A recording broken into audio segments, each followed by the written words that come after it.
Well, my next team, they just lost a very close buzzer beater to the Lakers, and that is the Pacers. Are my 11th seed. They're currently the 4 seed in the East, uh, 43 and 30. I I like this team. It still feels like a pretty young team. Obviously, Halliburton is kind of driving that ship, but after kind of last year's, I don't want to say surprise success of what they were able to do, but I, I guess I just need to see it again. And to me, I'm still not fully convinced as far like as what they can do, just because of they feel like the Rockets light essentially, but it's like the Eastern Conference version of the Rockets. Like if they were a little bit tougher, scrappier, I don't know what it is. I just feel like they're like a Rockets light. And so, or like a diet Rockets, essentially, is kind of what I want to claim them as. And so that's why I kind of had the Pacers here at 11. So you and BPI are right on with where you got the T-Wolves and the Pacers. Um, Now, I kind of see what you're saying about like the Diet Rockets. I mean, obviously, there's not as good of a defensive team, but I guess one thing that really stands out is just how weak their offense can be when things aren't going correctly. It's I kind of excuse me, folks. Halliburton has to be We're boring you, playing huh? real. No, no, I was almost regurgitating my Okay. fast food that I shoveled down before I started this episode. Yeah, no, no, I Sponsored went by and I got Hardee's. fast food on my way to the grocery store to get milk for the kiddo, and I happened to get 2 bags of candy and ice cream as well, and I've sampled everything, so except for the milk. Um, so yeah, I'm gonna be doing a few of those throughout the episode. Okay. All right. So at 10 p.m. By the way, I'm living my best life over here. So no, but yeah, I mean, like Halliburton has to be an offensive weapon for them to be playing well. That's just kind of how it is. Mhm. That said, if you haven't watched the Pacers all year, right now is a stupid exciting time to be watching them. This team is clicking very, very well. The Pacers, in spite of their just like unwillingness to be a tanking team and always kind of ending up with like a mid lottery, late lottery pick, even when they're not good. Um, they've collected these like all these wings that are just kind of popping at the right time.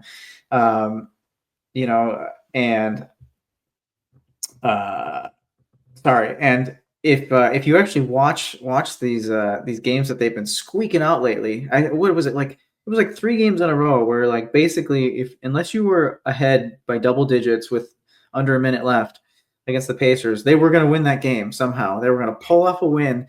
They were like down 8 with like 40 seconds left a couple games ago, and then they got a little taste of their own medicine with that miracle tip in by LeBron at the last second there. But otherwise, yeah, they were about to do it again.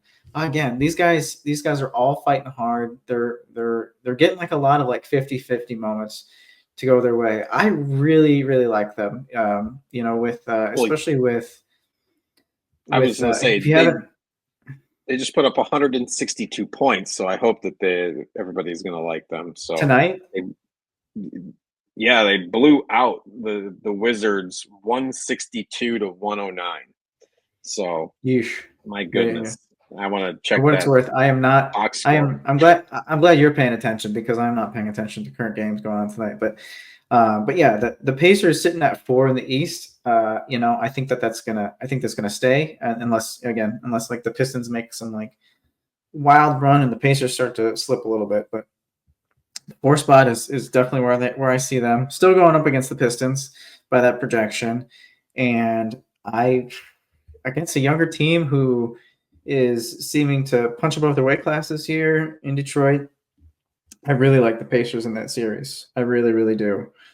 So, I mean, I'm already kind of shooing the Pacers in right now, just based on the way Halliburton's been playing, based on the way that they've really been scrapping together some wins. It's looking kind of promising for the end of the year, and yeah, I'm already shooting them in for the second round. All right. Well, now we are approached the top 10.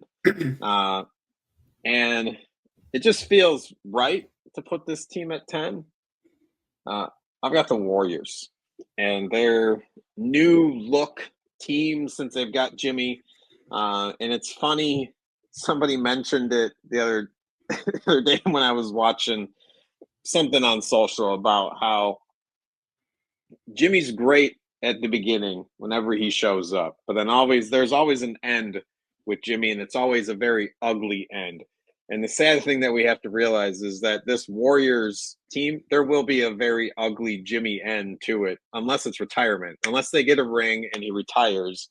Like, that's the sad thing. Like, this team has always been even when Durant came in, it still had this squeaky clean kind of like, even after the Draymond Jordan pool, like that kind of disappeared under the rug. Um, it still feels like Steph's like squeaky cleanness just kind of permeates this team, but it will come to an end now that Jimmy is there, and the way that he's left the Heat, the way that he's left the Sixers, the way that he left the Timberwolves, the way that he left the Bulls. It's just what he does. And unless the Warriors are going to pay him, or like I said, if they win a ring, it's just, I feel like that'll be the ultimate end of the Warriors will probably come at the hands of Jimmy, because you're, whether it's in a year or two, I don't think that Draymond and Steph are going to be able to rebuild that team again. So, um, in any case, this team looks awesome while they're clicking and all working together. Um, it's, I think, having, when Steph leaves the floor, still having somebody be able to get a shot that's consistent, and that's something that we've talked about before. So I think they're primed for a possible run. I think what are they sitting? Let me back up here. Yeah, they're that one that you said I think is going to fall back. They're sitting at the 7 right now. We'll be playing the Timberwolves in the 7-8 game if the playoffs started today. As my washer says goodbye. So yeah, what are your thoughts on the Warriors? Where do you think they're going to kind of pan out? So I agree with you that the Jimmy thing in Golden State is going to fizzle out very poorly, but not for the same reasons that it has in the past. In this case, I think, I'm getting the sense that you don't remember the Warriors. In order to sign him, they signed an extension with him. They put him on a 2-year extension with an estimate of Yeah, I 54 didn't think it million was going to next happen year. this year. I think this year there's still going to be flowers Yeah, and roses for the most sure, part. sure, sure, sure. Yeah, I mean, Even next year. But he that just got third there. year, But next year, yeah, next year they're paying him 54, followed by 56 million. And I think how it's going to fizzle out is not by him asking out or demanding out or throwing a temper tantrum. I think it's going to be by him playing poorly for the rest of that and contract. sitting. Yeah. Exactly. So well, maybe not quite sitting, but unfortunately, I think he'll be on the court, but it just won't look very pretty. So one thing that with Steph's injury we kind of knew this already, but has just like really put a magnifying glass on is how anemic this Warriors offense is without him. Jimmy looks just uncomfortable as the primary playmaker with the ball in his hands. He's looking a lot better off ball. And where is his jump Yeah. shot? What the heck happened, everybody? I mean, he's finishing around the rim just fine. He's still baiting his fouls the way that he does at a high level, but he doesn't even have like a mid-range jumper threat right now. He is not even trying to take a shot unless it's right next to the hoop, and it's embarrassing. I know he's not a three-point shooter, never been a three-point shooter. I don't trust his three-point shot. That's not what I expect out of him. Maybe a big one here and there, but he's not getting any of those. And then not only that, but he kind of can go when the drive's not there. He has this way of kind of going to like a little bit of a turnaround or step back mid-range, and he's just zero confidence there in his shot. I mean, I know that he like wasn't trying his hardest in Miami, but Well, like was there to a what leg injury that he was claiming in Miami and then tries to come back and prove himself now with the Warriors? Is that something that could be like maybe he wasn't playing up the injury as much as everybody was kind of assuming, and now that he's with the Warriors, is just kind of assumed he's going to play and is kind of having to play through something? Yeah, and they've been wrapping him up. I mean, certainly maybe that could that could make him a little bit more off balance, but it's not pretty. So So Steph is Steph, right? He's not quite the guy that he was a few years ago. Towards we can kind of say that he's kind of like past his prime at this point. We can comfortably say that he's still just an absolute weapon, but just can't quite play the way that he could towards the end of his prime there. Draymond is still Draymond. I mean, for even having lost maybe half a step, he's looking like an amazing defensive player. And putting Jimmy Butler next to him, I mean, just like two like super high defensive IQ players. I mean, even on the other side of the ball when they're moving the ball, it looks pretty. But defensively, like I mean, they look awesome out there, and the Warriors defense has been top notch since they've had Jimmy. Um, but and on top of that, I would say like the one player this year that really stands out for me amongst like the younger guys that the Warriors have been cultivating. I mean, you hear Kuminga and Pajemski being thrown out there a lot, just because Kuminga, the expectations are really high. Pajemski had a lot of like surprise, like eye popping, developmental moments early thus far. But Moses Moody, I think, has been like the most surprising of their like younger developed guys this year. He's just looking like a very prototypical, a very usable 3-and-D type wing player. He shoots comfortably. He even will put the ball on the floor and make a decision like very comfortably, a lot more than he has in previous years. And then just as a wing defender, like just kind of really fitting into his like body type mold. So yeah, I mean, but with Steph not there, I mean the Heat had like a very perhaps emotional win against the Warriors the other night with Steph out, but I mean they just absolutely crushed them. But yeah, the Warriors That just was the like Wiggins game, wasn't it? that was one of them. Yeah. But yeah, it's like who's who's initiating offense on this team when Steph's not there. So that's kind of why, even though they had this really nice run recently, um, it was against bad teams, or a lot of times it was against good teams without their best player.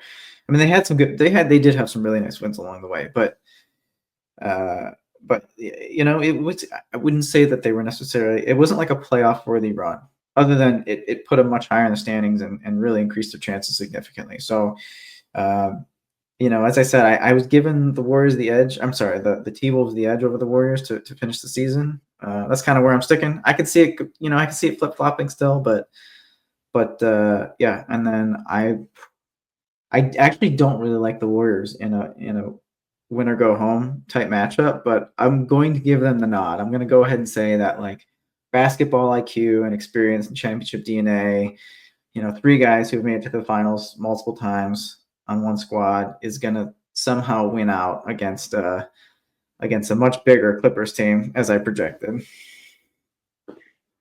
All right. No. Hey, that's why we got this. I didn't go off straight off the standings. I kind of wanted to mix it up. Oh, I Which did. I didn't. leads. I real quick, just because you've been doing the power rankings. The Warriors are actually a couple notches above where they're eighth by BPI. Anyway, next Okay. team. Thank you. Nope. I'm keeping track. All right. So the next team is the one that I have to eat the most crow on, and that's the Pistons. Uh, I did not have them as good as they've been, and kind of off the start too. Like it was one of those you kind of had called it, and whether it was Tobias Harris or whoever else that kind of and Kate Cunningham kind of find, like you said, I think it was they were due for something to kind of happen, and so thankfully they've all kind of put it together, and they're sitting at that 5 seed right now, eyeing in range of the Pacers. They're 41-32.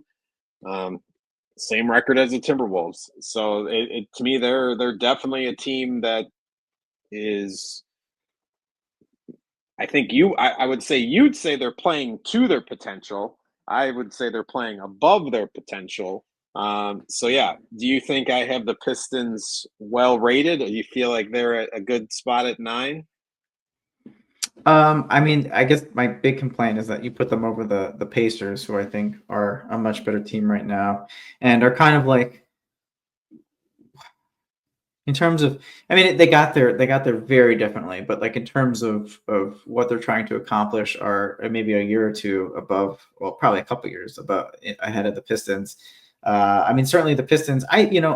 You said I think they're punching at the top of the weight class right now. So I don't think what they're doing is unrealistic. But I can kind of see like if they make zero roster changes or marginal roster changes going into next season, I can see them finishing exactly the same next year, if they are essentially running it back.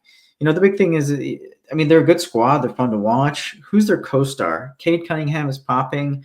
He has like a Harden / Luka style, and he's doing it really really well. But he's not. He's good, but not like elite. He might make an All NBA team this year, but he's not like, I don't see him like making another leap that soon. And so, is it Malik Beasley, Jalen Duren, who's the next guy? So, yes, the veteran presence has made a difference on that squad, but I going into the playoffs again, they'll probably. I'm saying they're going to stick with that 5 seed, which means that they're playing the Pacers, and I'm giving the nod to the Pacers this year. So let's see. The BPI had them at. You had them. You had them a little higher. BPI's got them at 14. So you're actually. I almost feel like you feel too guilty about it. Like you really. That could be. Well, yeah, I thought they were going to be really bad, and they've proven me wrong. So I feel like I had to kind of give them that nod. But I don't know. It's just the gut thing. Another one that I think this is kind of opposite because I feel like I had them rated higher at the beginning of the season, only because of my guy. But I've got the Knicks at the 8. Brunson's hurt. I think, like you said, is he going to be back before the playoffs start, or will he be like a first round, miss game 1, comes in for game 2 kind of deal to kind of weather whatever storm that might be? I honestly haven't seen too much of the Knicks recently. How have they been playing in the midst of his injury? Is that something that's kind of pulled them down? I want to say, let's take a look here over their last few, if they've been Yeah, so +1, Brunson's going 5 to and 5 in their be. last 10. Brunson's status should be updated by the end of the month. And I believe he's very hopeful to return before the end of the season. So how have they been doing since he's been out? If I recall correctly, sorry, I don't know this off the top of my head, but if I recall correctly, they've been kind of going like 50-50 on these games. Yeah, that's about what they've been. So, they haven't been like losing terribly, but they've just kind of been just keeping their head above water. I mean, they don't look quite the same. I think they still have a pretty decent offense. Yeah. So when it comes to the Knicks, you and I were both. I think I was even way higher on the Knicks before the season. I was like putting them almost in like the top tier. I'm almost afraid I to listen believe to that so. recording. I'm afraid to listen to that recording to hear me say like, oh yeah, they're up there with they're up above the Cavs, they're with their OKC. But I mean, their offense has definitely shown it for sure. But the only problem with that though is when you watch them, as many like offensive weapons as they have, and what Towns does for it with his floor spacing and improved decision making skills, or at least a setting where his decision making skills shine a lot better. It's just like the way the ball just kind of hits one player and stays there, particularly Brunson. He's just as good as he is, as much as he is a like at this point has made himself like a reputable like all NBA player, and so important to that team. The ball's just not moving the way I thought it might with all of the weapons that they have. Yeah, it doesn't look pretty. As good as their offensive rating has been, it doesn't look pretty, and we know that their rim protection is just absolute garbage. So I think they're gonna hold on to that 3 spot to finish the season. I think they got a comfortable enough lead in front of Indiana, hot but not that hot, and obviously they're far enough behind Boston. They're just going to hang on to that, which, according to what I projected, that would put them playing the Bucks, and I mean, especially an injured Bucks who are just going to be getting Bobby Portis back. I do like their odds in that series. So I think they're going to win a playoff series. But then What's their after that, BPI? sorry, their BPI is they are ranked 10th. So you were close. I'm actually surprised that the Clippers are ninth on here. They are above the Knicks. I find that a little bit surprising. I think the numbers just really don't like their defense and how well that they do, in particular, how well they do against high level teams. They've lost every game this year against a high level team. They haven't beat the Thunder, they haven't beat the Celtics, they haven't beat the Cavs. That's embarrassing. And a lot of those games haven't even been close. That's the crazy thing is they haven't even been close. So yeah, kind of a wild stat there. But yeah, I do think they're going to make it to the second round, but just in time to play who? The Celtics? Yeah, that's not going to go their way. So better luck next year, I guess.